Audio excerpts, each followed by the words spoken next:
Hello everyone, welcome to Eklavya study point. I am Sachin. आज मैं आप सभी को क्लास 11 पॉलिटिकल साइंस से जो आपका 9th चैप्टर है constitution as a living document, इसके इम्पोर्टेंट एक्सप्लेनेशन से जो टॉपिक बनते हैं वो आपको करवाऊंगा डिटेल में एकदम, ठीक है। और आपको अगर ये वीडियो देख लोगे तो इस चैप्टर से कोई कन्फ्यूजन बचेगी नहीं और फ्री पीडीएफ नोट्स भी दे दिए जाएंगे। तो चलिए वीडियो को आगे बढ़ाते हैं। अगर कोई क्वेरी है तो आप इंस्टा पे मैसेज करके पूछ सकते हैं, यूज़र नेम आपके सामने लिखा हुआ है। और टेलीग्राम ग्रुप ज्वाइन कर लेना, यहाँ पे हम आपको अपने जो भी time to time PDF notes होंगे वो देते रहेंगे। तो आज सबसे पहले मैं आपको दिखाता हूँ। देखो, हमारा कॉन्स्टिट्यूशन क्या है। एक रूल बुक होती है जिसमें सारे रूल्स लिखे होते हैं। अभी तक इतना तो आपको समझ आ ही गया होगा। तो अब हम ये देखेंगे कि व्हाट इज़ अ कॉन्स्टिट्यूशन। तो देखो, कॉन्स्टिट्यूशन आपको पता है रूल्स और लॉज की एक बुक होती है जिसमें लिखा है कि एक कंट्री को कैसे चलाना है, कैसे गवर्न करना है, ठीक है। It tells how the government will work, कैसे गवर्नमेंट काम करेगी, लोगों पे क्या राइट्स होंगे, ये सब कॉन्स्टिट्यूशन में रिटर्न होता है।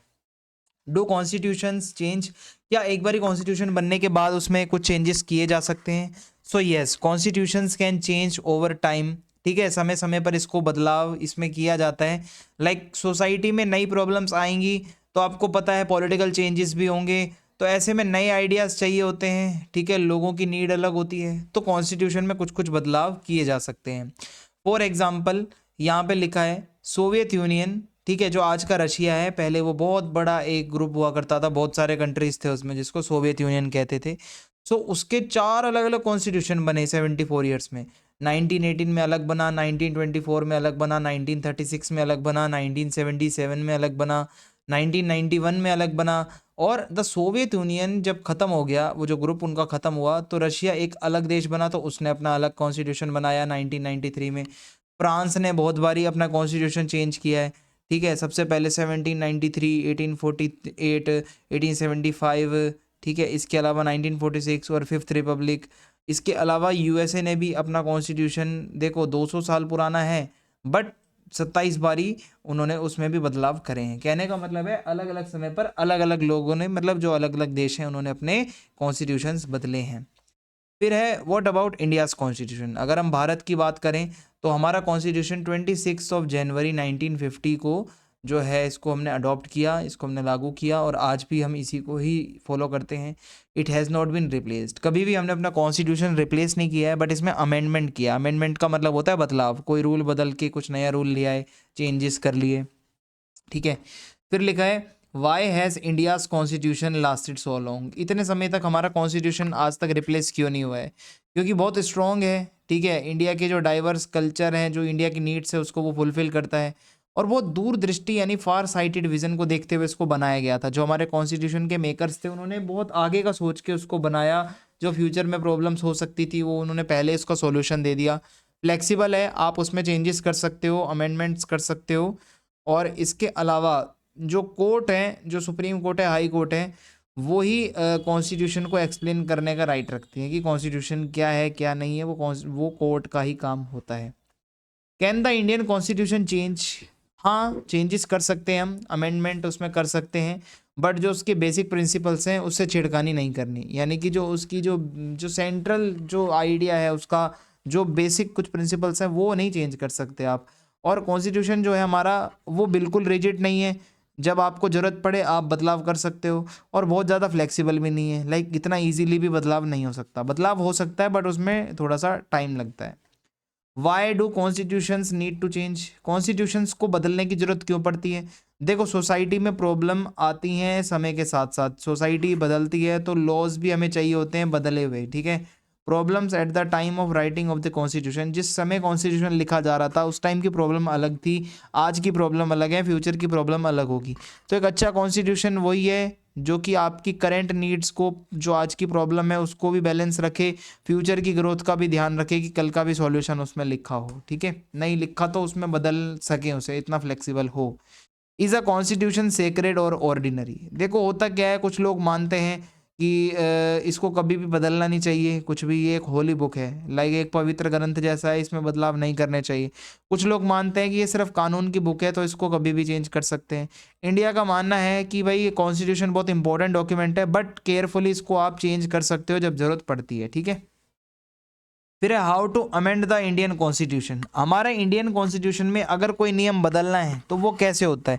तो इस मामले में हमारा कॉन्स्टिट्यूशन फ्लेक्सिबल भी है, रिजिड भी है, यानी कि समय के अनुसार चेंज तो कर सकते हो but not that much easily. Why is amendment needed. अब क्यों अमेंडमेंट करना पड़ता है कि मान लो कोई मिस्टेक हो गई है, कुछ एरर है, तो उसको आप ठीक कर सकते हो बदलाव करके। और टाइम और सोसाइटी चेंज होती है तो लॉज भी वैसे होने चाहिए। टू एड्रेस टेम्पररी प्रोविजंस, यानी कि कुछ प्रोविज़न ऐसे हैं जो कि बाद में बदलने थे, तो उसको बदलने के लिए अमेंडमेंट का प्रोसेस ही करना पड़ता है follow. To maintain federal balance. होता क्या है, जब आप अमेंडमेंट करते हो तो स्टेट्स का भी रोल इसमें आता है कि भाई वो भी अपना कंसेंट देते हैं, ठीक है। तो इससे क्या है, फेडरलिज्म मजबूत होता है। टू प्रोटेक्ट कोर वैल्यूज़, यानी कि आप ये मान के चलो कि फंडामेंटल कुछ प्रिंसिपल्स है हमारे कॉन्स्टिट्यूशन के जो कभी भी बदले नहीं जाएंगे। फ्रीडम है या फिर इक्वालिटी है, ये चीज़ें नहीं आप चेंज कर सकते कभी भी। Method of amending the constitution, article 368, ये बहुत ज़्यादा इंपॉर्टेंट टॉपिक है, ध्यान से सुनिएगा। तो एक तो आप सबसे इजी जो बदलाव कर सकते हो वो सिंपल मेजोरिटी से होता है। लाइक कोई भी एक नॉर्मल लॉ जब पास होता है तो उस टाइम पे पार्लियामेंट में हाफ ऑफ द मतलब मेंबर्स जब प्रेजेंट होते हैं, तो अगर वो सभी लोग उसको यस कर देते हैं तो उस टॉपिक के ऊपर जो भी बात हुई है, जो सबने यस करा है, तो वो बदलाव होगा। एक एग्जांपल के लिए देखो, 300 मेंबर हैं अगर पार्लियामेंट में, तो कम से कम 151 मेंबर ने अगर कह दिया कि हाँ ये बदलाव करना है, तो वो बदलाव हो जाएगा। What can be changed this way. अगर मान लो आपको नया स्टेट बनाना है कोई भी, ठीक है, फॉर एग्जांपल आपको मध्य प्रदेश में से काट कर एक नया स्टेट बनाना है, तो आप सिंपल मेजोरिटी से बना सकते हो।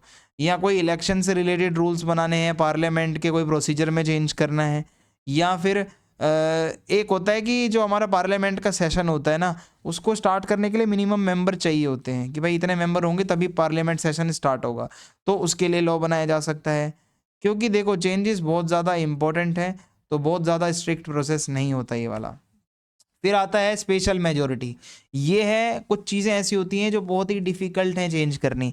इसके लिए कम से कम तो पूरे पार्लियामेंट में half of the total strength और साथ साथ दोनों हाउसेस की और 2/3 of member present and voting, ठीक है। ये पूरा प्रोसेस होता है कि भाई कम से कम अप्रूवल चाहिए होता है at least half of the total strength of each house. Rajya Sabha और लोकसभा के कम से कम हाफ तो हो ही हो, and 2/3 of the member present and voting, जो भी वहाँ पे प्रेजेंट हैं और जो वोट कर रहे हैं उनके 2/3 तो भाई होने चाहिए। फिर एग्जाम्पल के लिए if Lok Sabha has 545 member for example, अब तो एंग्लो इंडियन वाला नहीं है, तो अगर 545 मेंबर हैं फॉर एग्जाम्पल, तो एटलीस्ट 273 मस्ट सपोर्ट, इतना तो होना ही चाहिए, नहीं है तो भाई नहीं हो पाएगा अमेंडमेंट। अब इसमें अमेंडमेंट क्या क्या आता है जो बहुत डिफिकल्ट हो, लाइक फंडामेंटल राइट्स को हटाना और जोड़ना है तो ये वाला चाहिए। Directive principle of state policy है, उसमें भी ये वाली मेजोरिटी चाहिए।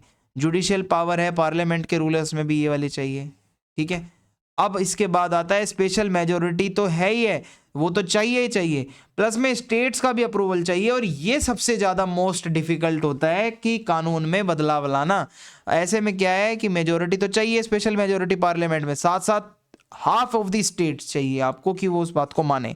अब अगर मान लो सेंटर और स्टेट गवर्नमेंट की पावर है, उससे रिलेटेड कोई रूल है, स्टेट्स का रिप्रेजेंटेशन कितना होगा पार्लियामेंट में, या सुप्रीम कोर्ट और हाई कोर्ट की पावर में चेंजेस करने हैं, तो ये वाला अमेंडमेंट चलता है भाई उसमें, ठीक है। बहुत ज़्यादा डिफिकल्ट है ये।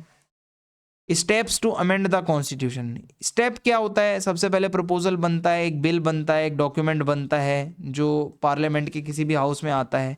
फिर उसके बाद वहाँ के लोग मेजोरिटी से उसको अप्रूव करवाते हैं, फिर वो प्रेसिडेंट के पास जाएगा, प्रेसिडेंट इसको साइन करेगा, ठीक है। कैन नॉट रिजेक्ट और रिटर्न, प्रेसिडेंट को साइन करना ही करना पड़ेगा।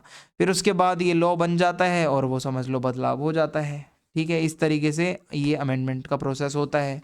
कुछ इंपॉर्टेंट अमेंडमेंट्स के नाम अगर मैं आपको बताऊं जो आज तक की हिस्ट्री में हुए हैं, तो सबसे पहला अमेंडमेंट 1951 में हुआ था, allowed restrictions on freedom of speech. Freedom of speech का मतलब है आप कुछ भी बोल रहे हो, बट अब इस पे कुछ रिस्ट्रिक्शंस होंगी, तो ये बदलाव किया गया था सबसे पहले।